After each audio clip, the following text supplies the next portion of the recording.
sur le Sénégal, à Dakar précisément, où l'opposant Ousmane Sonko s'est vu privé de déplacement aujourd'hui. Son véhicule a été bloqué par la police. Ousmane Sonko qui doit comparaître si le procès est maintenu devant un tribunal correctionnel demain. Il est accusé de diffamation. Ses soutiens y voient un procès politique, une tentative de le discréditer avant la prochaine présidentielle, un scrutin auquel il est candidat. On va tenter de comprendre ce qui est en train de se jouer en ce moment même avec vous, Stéphane Balong. Bonjour Stéphane, merci d'être Bonjour là. Nabia. Je le disais tout à l'heure, on l'a appris juste un petit peu votre entrée en plateau, que le véhicule d'Ousmane Sonko avait été bloqué par la police. Sa liberté de mouvement est donc restreinte. Qu'est-ce qu'on lui reproche précisément ? Ce qu'on reproche à Ousmane Sonko dans cette affaire, alors avant, il faut bien préciser que dans cette affaire, Ousmane Sonko est poursuivi pour diffamation, injure publique, faux et usage de faux. Alors, il faut remonter à novembre 2022, novembre dernier donc, pour bien comprendre cette affaire. Lors d'une conférence de presse, alors, le leader du parti PASTEF, Ousmane Sonko, avait accusé l'actuel ministre du Tourisme, Mame Mbaye Niang, de mauvaise gestion, de mauvaise gouvernance lorsque celui-ci était ministre de la jeunesse et de l'emploi, c'était il y a quelques années.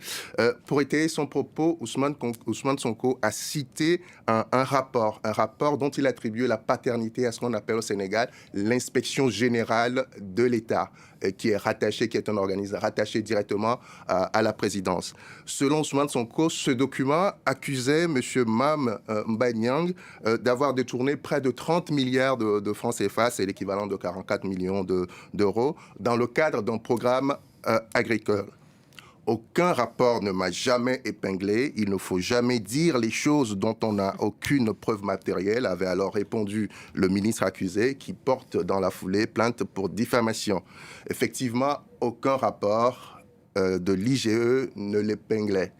Et un autre rapport, celui-là qui était attribué à l'IGF et non pas à l'IGE, avait, il est vrai, accusé de mauvaise gestion M. Mame Mbaye Niang.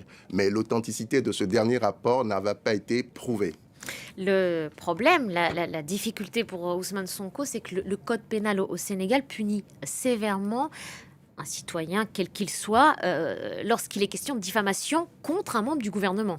Absolument. Et la peine encourue va de 4 mois à 2 ans d'emprisonnement et d'une amende de 200 000 à 1 500 000 francs CFA.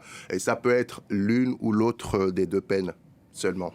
Et pourquoi est-ce que cette affaire est plus politique ? C'est là que ça devient intéressant. Ce qui se joue dans cette affaire, comme vous dites, Nabia, une affaire apparemment banale, c'est l'éligibilité d'Ousmane Sonko, qui est aujourd'hui l'opposant numéro 1 de Macky Sall, l'actuel président, dont on ne sait pas s'il va tenter de briguer un 3e mandat. Nous sommes à 1 année de la prochaine élection présidentielle.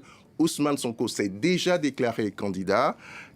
Il a ces derniers mois gagné en popularité. Il a, notamment au sein d'une jeunesse plutôt urbaine, gagné une certaine capacité de mobilisation. Et donc, évidemment, c'est des enjeux énormes. Concrètement, qu'est-ce qui va se passer ? S'il devait être définitivement condamné, Ousmane Sonko, à plus de 3 mois de prison ferme ou à plus de 6 mois de prison avec sursis, alors le leader du PASTEF pourrait être déclaré non éligible pour les 5 prochaines années, ce qui le disqualifierait de la présidentielle prochaine de 2024. Prochaine, et on a encore quelques petites secondes, j'en profite pour une dernière petite question, Stéphane. Ces ambitions, elles pourraient être contrariées par une toute autre affaire, parce qu'il est aussi accusé de viol. Absolument, ce qu'il convient d'appeler désormais l'affaire Adji Sarr. Vous vous en souvenez, ça date de 2021. Une affaire là, beaucoup plus connue, beaucoup plus médiatique. En mars 2021, justement, l'arrestation d'Ousmane Sonko à la suite de la plainte qui avait été déposée contre lui avait déclenché cette année-là plusieurs jours d'émeutes meurtrières qui étaient accompagnées de pillages et de destruction. Le 17 janvier dernier, la justice sénégalaise a donc ordonné le renvoi d'Ousmane Sonko, opposant numéro 1 à Macky Sall, je le rappelle, devant le tribunal criminel. Alors, la date de ce dernier procès n'a pas encore été fixée, mais il aura bel et bien lieu. Ouais, et on rappelle que celui de demain, c'est le procès en diffamation. Absolument. S'il est maintenu. Merci beaucoup Stéphane, merci pour tous ces éléments de compréhension. Nadia.